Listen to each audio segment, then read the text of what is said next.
Arakan কেন্দ্রিক Rohingya majority যে area আছে সেই এরিয়াতে একটা ইন্ডিপেন্ডেন্ট আরাকান স্টেট করার প্রস্তাব আজকে আমরা দিয়েছি। আমরা আরেকটি গুরুত্বপূর্ণ বিষয়ে কথা বলেছি, সেটা হচ্ছে রোহিঙ্গা ইস্যু। এবং আপনারা জানেন যে 11 মিলিয়ন বা 12 মিলিয়ন রোহিঙ্গা এখন বাংলাদেশে আছে। তারা অত্যন্ত মানবেতর জীবনযাপন করছে। আমরা বলেছি যে ফুড, ক্লথিং এবং মানবেতর শেল্টার এটা কোনো সমাধান না। সমাধান হচ্ছে রোহিঙ্গাদেরকে তাদের নিজ ভূমিতে রিপেট্রিয়েট করা। এবং সেজন্য আমরা একটা প্রস্তাবও দিয়েছি, সেটা হচ্ছে আরাকান কেন্দ্রিক রোহিঙ্গা মেজরিটি যে এরিয়া আছে সেই এরিয়াতে একটা ইন্ডিপেন্ডেন্ট আরাকান স্টেট করার প্রস্তাব আজকে আমরা দিয়েছি। এবং চায়না এখানে সবচেয়ে বেশি বড় ভূমিকা পালন করতে পারবে, কারণ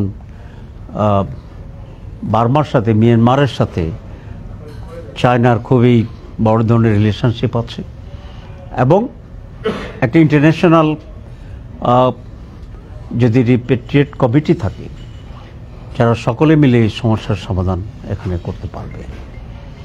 তো তারা বলেছে আমাদের এই নিউ প্রপোজাল যেটা হচ্ছে Arakan Muslim state with the Rohingyas, এটা তারা গভর্নমেন্টের কাছে বলবে এবং এই ব্যাপারে তারা উদ্যোগ গ্রহণ করার জন্য চেষ্টা গ্রহণ করবে। আর ইলেকশনের ব্যাপারে তারা বলেছে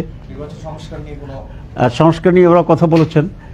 আমরা আমাদের যে সমস্ত পয়েন্টগুলো সংস্কারের জন্য আমরা এটা বলেছি। এবং আপনারা জানেন যে আমাদের সাথে ডিসকাশন চলছে। গতকাল আমরা সারাদিনেই